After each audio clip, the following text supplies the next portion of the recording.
বাইরে আসো। কি ব্যাপার আপনারা? একটু বাইরে আসো বৌমা। এই সময় আপনারা কিছু হয়েছে নাকি? এটা কি? রাকেশ,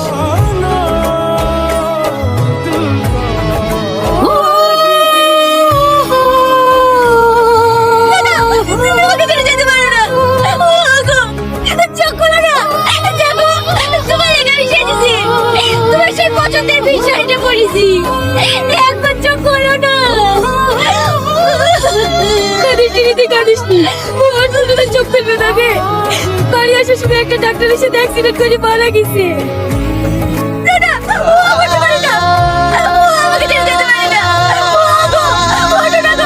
তোমাকে ভালোবাসি না বলে একটা সুযোগ দাও।